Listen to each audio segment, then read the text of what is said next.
وَكُلَّ شَيْءٍ أَحْصَيْنَاهُ فِي إِمَامٍ مُبِينٍ. درود پڑھیں آل محمد کی ذات. خدا عالم کی بارگاہ میں دعا ہے کہ پروردگار عالم ناچیز کا پڑھنا اپنی بارگاہ میں قبول فرمائے. یعنی مجالس کی توفیقات خیر میں اضافہ فرمائے. خدا عالم کے جناب ام البنین کی جو پریشانی کو حل فرمائے. اس گھر میں اپنی رحمت و برکتوں کو نازل فرمائے. تمام مومنین کی جو نیک دل تمنائیں کو پورا فرمائے. حجت خدا کا جلدی ظہور فرمائے. ہمیں امام کے حقیقی شیعوں میں شمار فرمائے. ایک مرتبہ اس مجلس اور امام زمانہ کے ظہور کی تعجیل کے واسطے بلند آواز سے درود پڑھیں آل محمد کی ذات.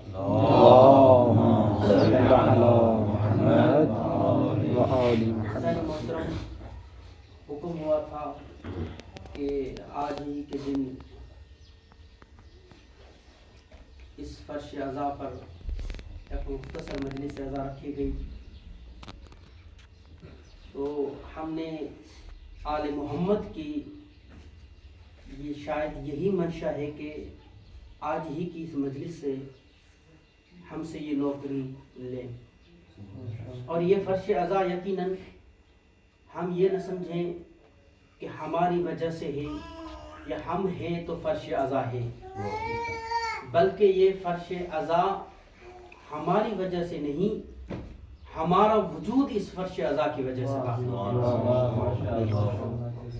طبیعت بھی خراب ہے، لیکن چاہتا ہوں کہ چند معروضات آپ کے نذران عقیدت کروں اگر آپ حضرات کی توجہ رہی تو. بسم اللہ. انشاءاللہ چند جملے اس آیت کے متعلق اگر دامن وقت میں گنجائش رہی، اور چند جملے اس بی بی کے متعلق بیان کرنا چاہتا ہوں جس سے آج کا دن منسوب ہے. تاریخ نے لکھا ہے جو بھی شخصیات اس تاریخ میں گزری ہیں ان کی فضیلت کا معیار دو قسم کا ہے. یا وہ صاحب فضیلت ہیں بحسب نسب، نسب کے اعتبار سے. اگر بات پہنچ رہی ہے تو آپ میرے ساتھ ذرا بولتے آئیے. تاریخ نے لکھا ہے کہ اگر کوئی تاریخ میں صاحب فضیلت کوئی خاتون یا مرد گزرا ہے تو صاحب فضیلت ہونے کا معیار اس کا نسب ہے یا اس کا حسب ہے. کوئی صاحب فضیلت ہے حسب کے اعتبار سے، کوئی نسب کے اعتبار سے، کوئی حسب اور نسب دونوں اعتبار سے صاحب فضیلت ہے. اب تین قسم کے لوگ ہو گئے، اور اس طرح خواتین میں بھی تین قسم کے خواتین پائی جاتی ہیں تاریخ اسلام میں جو شخصیات گزر چکی ہیں. اب پہلا معیار جو ہے کہ کچھ صاحب فضیلت حسب کے اعتبار سے ہیں لیکن نسب کے اعتبار سے نہیں. اور تاریخ نے لکھا، جہاں یہ بات لکھی کہ کچھ صاحب فضیلت نسب کے اعتبار سے نہیں حسب کے اعتبار سے ہیں، نسب تو ان کا اتنا بلند نہیں تھا لیکن حسب اتنا بلند تھا کہ خود سرور کائنات یہ کہنے لگے اگر کسی کو جنت کی خاتون دیکھنی ہے تو ام ایمن کو دیکھ لے. یہ کیا ہے؟ نسب اتنا نہیں ہے، کنیز ہے رسول خدا کی، لیکن حسب اتنا بلند ہے کہ اللہ کے حبیب نے فرما دیا کہ کسی کو جنت کی خاتون دیکھنی ہے تو وہ ام ایمن کو دیکھے. یعنی جناب ام ایمن کو اپنی حیات میں ہی جنت کی بشارت دی گئی.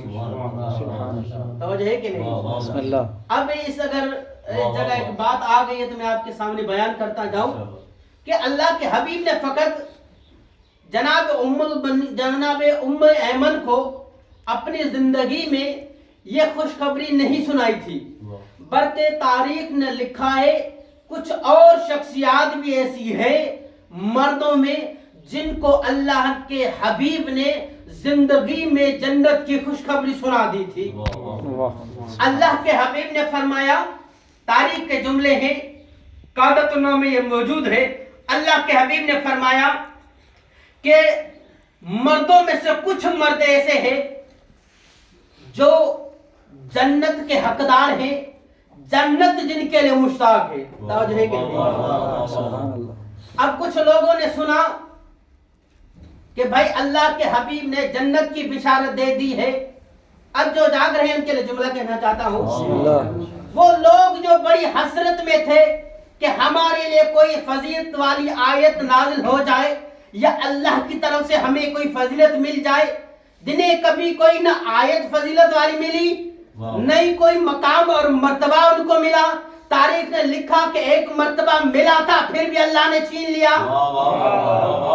اللہ کے حبیب نے سورہ برات دی تھی لیکن کہا اے میرے حبیب ان سے نہ کہو کہ یہ سورہ برات نہیں سنا سکے گا، اس لیے کہ قرآن کو وہی سنائے گا جو اہل قرآن ہوگا. اب بھئی انہوں نے جب سنا کہ اللہ کے حبیب نے بشارت دے دی ہے، جنت کے کچھ لوگ حقدار ہیں، آئے پیغمبر کی بارگاہ میں عرض کرنے لگے یا رسول اللہ کیا ہم ان لوگوں میں سے ہیں جن کو جنت کی بشارت دی گئی ہے؟ توجہ ہے کہ نہیں؟ اللہ کے حبیب نے کوئی جواب نہیں دیا. بھئی رحمت للعالمین ہے، سنا تو نہیں سکتا تھا تمہارا مقام کہاں ہے؟ اللہ کے حبیب نے کوئی جواب نہیں دیا. دوسرا دن گزرا، کہنے لگے یا رسول اللہ کیا ہمارے لیے بشارت ہے؟ اللہ کے حبیب نے کوئی جواب نہیں دیا. تیسرا دن ہو گیا، پھر اللہ کے حضور نبی کی بارگاہ میں آئے، کہنے لگے یا رسول اللہ کیا ہمیں جنت کی بشارت دی گئی ہے؟ پیغمبر نے جواب نہیں دیا، بلکہ اس دن تیسرے دن تاریخ نے لکھا پیغمبر اکرم حضور محمد مصطفیٰ صلی اللہ علیہ وآلہ وسلم منبر پر آئے اور کہنے لگے جا بجا مجھ سے سوال نہ کرو کہ وہ کون ہے جن کو جنت کی بشارت دی گئی، لہذا کس خوش فہمی میں نہ رہنا کہ جنت کی بشارت کسے دی گئی ہے. آج میں محمد بتاتا ہوں، سلمان ہے جسے جنت کی خوشخبری دی گئی ہے، ابو ذر ہے جنہیں جنت کی خوشخبری دی گئی ہے. یہ اللہ کے حبیب نے نام بتائے کہ کی حسرت میں آپ یہ نہ رہیں کہ یہ آپ کو جنت کی خوشخبری دی گئی ہے، بلکہ یہ وہ ہے جو محبان علی ہے. لہذا ایک جناب ام ایمن جن کا نسب تو بلند نہیں تھا لیکن حسب کے اعتبار سے اتنے درجہ مقام پر پہنچی، اتنی صاحب فضیلت ہو گئی کہ اللہ کے حبیب نے فرمایا اگر کسی جنت کی خاتون دیکھنی ہے تو وہ ام ایمن کو دیکھ لے. کچھ اب تاریخ نے لکھا ہے کچھ ایسی ہے خواتین جو نہ نسب کے اعتبار سے با فضیلت ہے، نہ حسب کے اعتبار سے با فضیلت ہے، نہ نسب ان کا اتنا اونچا ہے کہ ان کی کوئی فضیلت بیان کی جائے، نہ حسب ان کا اونچا ہے کہ ان کی کوئی فضیلت بیان کی جائے. تو ہم سے مت الجھنا، بار بار ہم سے نہ کہو کہ اپنی مجلسوں میں ان کا ذکر کیوں نہیں کرتے. بھائی جن کا حسب ہی اچھا نہ ہو ہم ان کا ذکر کیوں کریں؟ بھائی حسب بھی اچھا نہیں، نسب بھی اچھا نہیں، ولو بالفرض مسلمان کہتے ہیں کہ بھئی حسب تو اچھا تھا، بھئی ام المومنین تھی، رسول کی گھر والی تھی، یہ مقام تھا وہ مقام تھا، چلو فرض کرتے ہیں آپ کی تمام باتیں مان لیتے ہیں، لیکن اللہ کے حبیب نے فرمایا یا علی حرب کا حربی، جو تم سے جنگ کرے گا وہی مجھ سے جنگ کرے گا. بھئی پہلے حسب اچھا تھا ہم مان لیتے ہیں، لیکن بصرہ کے میدان میں، جمل کے میدان میں آ کر بتلا دیا نہ میرا نسب اچھا ہے نہ میرا حسب.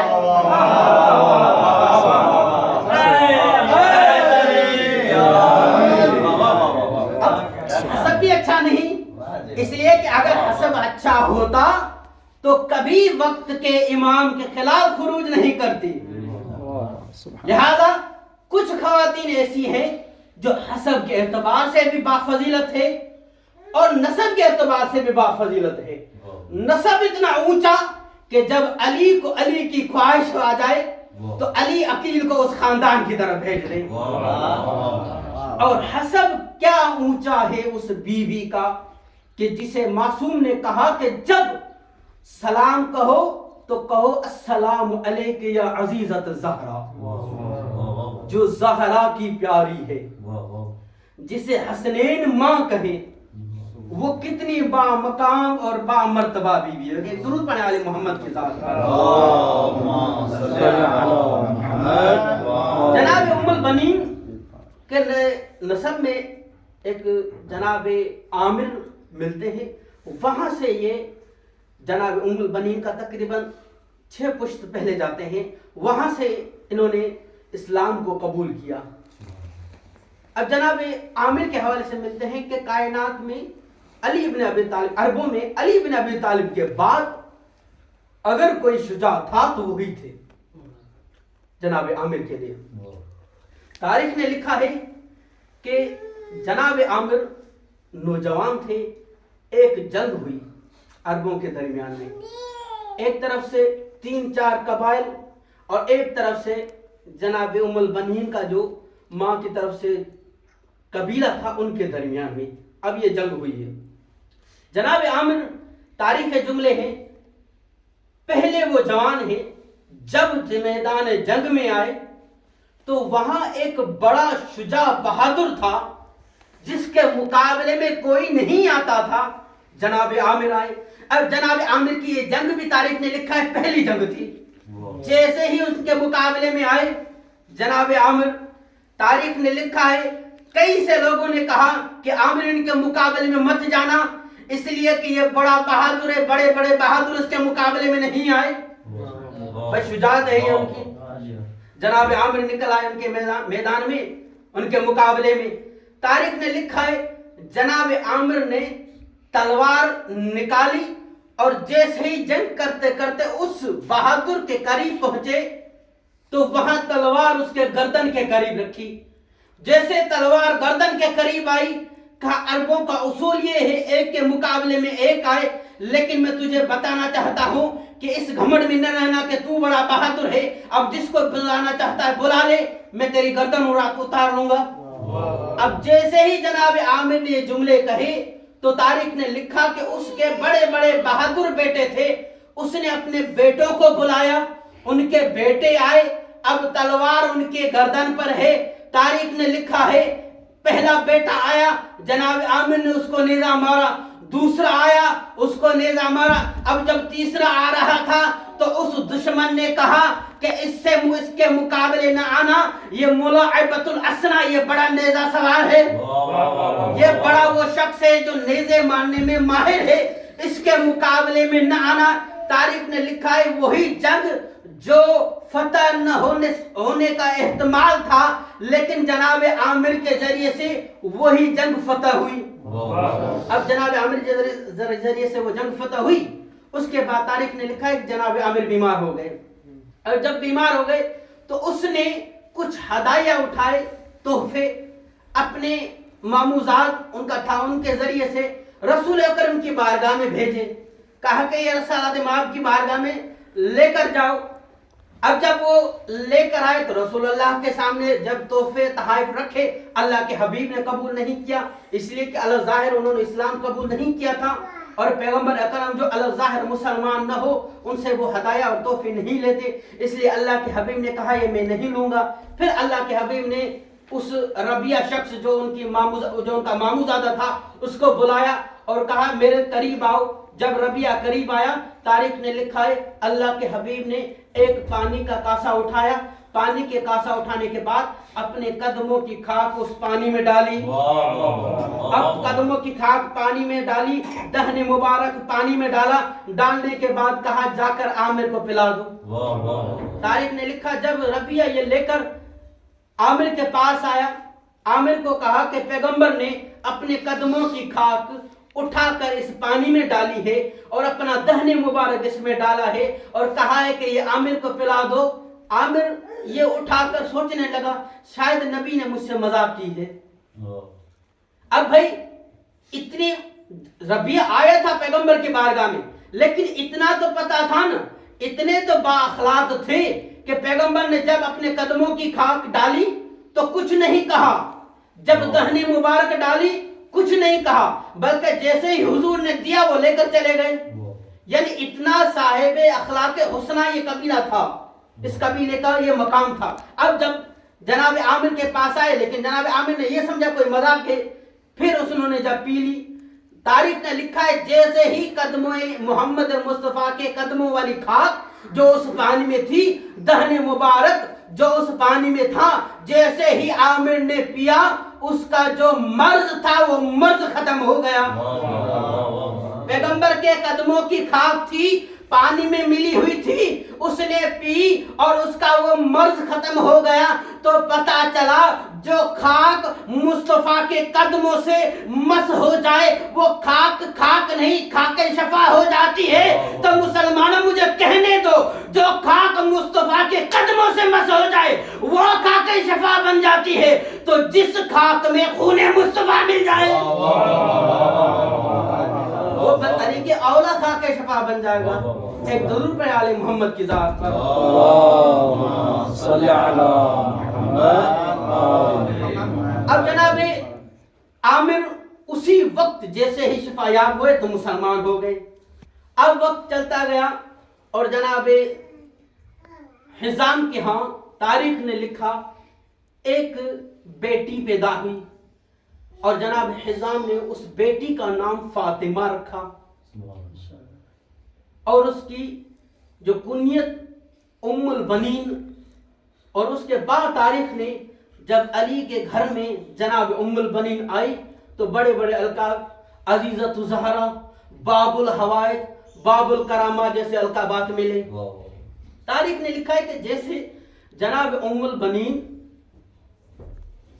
ابھی بچپن کا عالم تھا، بچپن سے جیسے ہی عالم شباب میں آئی، جناب ام البنین نے ایک خواب دیکھا کہ ایک چاند اور 3 ستارے آسمان سے گر کر جناب ام البنین کی گود میں آ گئے ہیں۔ جیسے ہی جناب ام البنین نے وہ خواب دیکھا، پریشان ہو گئی، صبح ہوئی تو اپنے بابا کو، اپنی ماں کو یہ خواب بتانا چاہتی تھی۔ ادھر تاریخ نے لکھا کہ علی ابن ابی طالب نے جناب عقیل کو کہا کہ جاؤ عربوں کا جو شجاع ترین خاندان ہو وہاں سے میرے لیے ایک لڑکی کا انتخاب کرو تاکہ اس سے میں عقد نکاح کروں، اور پھر ان سے ایک ایسا بیٹا پیدا ہو جو حسین کا محافظ ہو۔ تاریخ نے لکھا ادھر جناب عقیل آئے ہیں اس خاندان کی طرف۔ عربوں کا قانون ہے کہ جب بھی رسم ہے کہ جب بھی کوئی مہمان آ جائے تو 3 دن تک ان سے کوئی سوال نہیں کرتے۔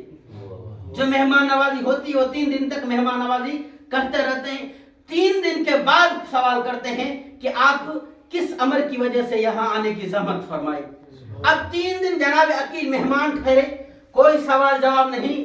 3 دن کے بعد جناب حزام جناب عقیل کے سامنے بیٹھے، کہا کہ آپ بڑے ہی اعلیٰ خاندان سے ہیں، ہمیں بتائیے کس امر کی وجہ سے زحمت فرمائی۔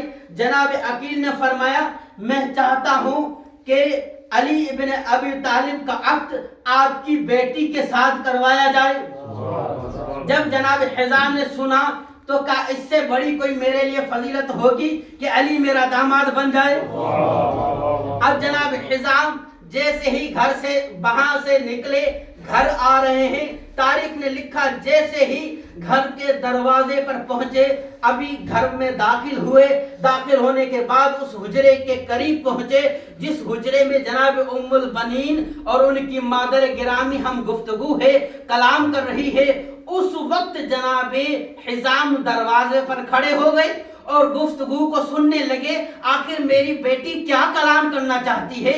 اس وقت جناب ام البنین نے اپنی مادر گرامی سے فرمایا اے مادر گرامی، رات کو میں نے خواب میں دیکھا ہے کہ آسمان سے ایک چاند نے اپنی جگہ چھوڑی ہے، 3 ستاروں نے اپنی جگہ چھوڑی ہے اور وہ میری گود میں آ گئے۔ جیسے ہی جناب ام البنین اس خواب کو بیان کر رہی تھی، جناب حزام مسکرا رہے تھے۔ مسکرانے کے بعد جیسے ہی حجرے میں داخل ہوئے اور فرمانے لگے بیٹی تیرے خواب کی تعبیر ہو گئی ہے، ابھی ابھی عقیل آئے ہیں، بنی ہاشم کا چاند تیرے دروازے پر آ گیا ہے اور تم سے شادی کرنا چاہتا ہے۔ جب جناب ام البنین نے سنا مسکرائی۔ تاریخ نے لکھا کہ جب تعبیر پوچھی گئی تو یہی بتایا گیا وہ چاند علی ابن ابی طالب تھا، وہ 3 ستارے حسن حسین اور حضرت عباس تھے۔ اب جناب ام البنین کی شادی ہو گئی، جناب ام البنین دہلیز زہرا پر آ گئی۔ علماء نے لکھا کہ دہلیز زہرا پر آ کر جناب ام البنین نے قدم نہیں رکھا، جھکو گئی دہلیز زہرا کا بوسہ لیا، کہا کہ میں اس گھر میں کنیز بن کر آ رہی ہوں۔ اب جناب ام البنین داخل ہوئی گھر میں، داخل ہونے کے بعد فرماتے ہیں کہ جناب ام البنین جناب سیدہ کے بچوں کی اس طرح شفقت اور پیار سے پیش آتی تھی کہ جیسے جناب حسن حسین جناب زینب کبریٰ اور جناب عباس میں کوئی فرق نہیں، بلکہ تاریخ نے لکھا جناب زینب جناب امام حسن حسین سے عباس سے بھی زیادہ کئی محبت کرتی تھی۔ اتنا درجہ اللہ نے جناب ام البنین کو عطا کیا کہ ماں جناب ام البنین کائنات میں باب الحوائج مشہور ہو گئی، باب الکرامت۔ آج بھی بہت سارے واقعات ہیں، کیونکہ دامن وقت میں گنجائش نہیں ہے، میں چھوڑ رہا ہوں سب کو، کہ کئی ایسے واقعات ہیں، کوئی کس مرض میں مبتلا ہو گیا، کوئی کس مشکل میں مبتلا ہو گیا، کوئی کہاں جس جگہ جس مشکل جس مصیبت میں گرفتار ہوا، اس نے جناب ام البنین سے توسل کیا اور اس کی مشکل حل ہو گئی۔ اور یہاں بھی ہم نجف اشرف میں بیٹھے، اگر ہم چاہتے ہیں ہماری دنیاوی مشاکل حل ہو جائیں تو یقیناً ہمیں بھی جناب ام البنین سے توسل کرنا چاہیے۔ آیت اللہ خوئی اور آیت اللہ، اس کے علاوہ کافی مراجع ہیں جو یہ بیان کرتے ہیں کہ جناب ام البنین سے توسل کرے۔ سید عبد العالی سبزواری، ان سے کسی طالب علم نے پوچھا کہ قبلہ کہ جب بھی کوئی مدرسے میں ہم پڑھتے ہیں کوئی عبارت سمجھ میں نہیں آتی، توجہ ہے کہ نہیں؟ جیسے ہمیں کبھی کبھی کفایہ سمجھ میں نہیں آتی، کہتے کیا کروں، آخر کیا کوئی حل ہے، کوئی توسل ہے؟ تو فرمایا 2 رکعت جناب ام البنین کی طرف پڑھ کر ہدیہ کر دو، انشاءاللہ وہ عبارت حل ہو جائے گی۔ اور کہا اگر پھر جب امتحان آ جائے تو کہا جب امتحان آ جائے تب بھی جناب ام البنین کو 2 رکعت ہدیہ کرو۔ اور یہ میرا بھی تجربہ ہے، جب امتحان آ جائے تو 2 رکعت جناب ام البنین کو ہدیہ کرو، یقیناً اللہ آپ کو اس نیک مقصد میں کامیابی عطا کرے گا۔ یقیناً جناب ام البنین کے ذریعے سے لوگوں کی حاجتیں پوری ہوتی ہے۔ جناب سیدات جناب ام البنین کو اللہ نے یہ مقام اور مرتبہ عطا کیا ہے۔ وہی جناب ام البنین، تاریخ نے لکھا کہ جب بشیر بن جزلم، جب یہ اسیروں کا قافلہ مدینے میں داخل ہوا تو بشیر بن جزلم نے صدا دی، اے اہل مدینہ، اب مدینہ تمہارے رہنے کے قابل نہیں ہے، اس لیے کہ مدینے کا جو سردار تھا وہ مارا جا چکا ہے۔ عزادارو، تاریخ نے لکھا ہے جب یہ جملے بشیر بن جزلم نے کہے، جناب ام البنین نے سنا، اگرچہ ضعیفہ تھی، دوڑتی ہوئی گھر سے باہر آئی اور کہنے لگی کہ یہ مجھے بتاؤ یہ کون ہے جو حسین کے قتل کی خبر دے رہا ہے۔ جیسے ہی جناب ام البنین نے دیکھا کہ یہ ایک بشیر بن جزلم صدائیں دے رہا ہے، جناب ام البنین قریب آئی، اور قریب آنے کے بعد تاریخ نے لکھا کہ جناب ام البنین فرماتی ہے، اے شخص یہ اعلان مت کرو کہ حسین مارے گئے۔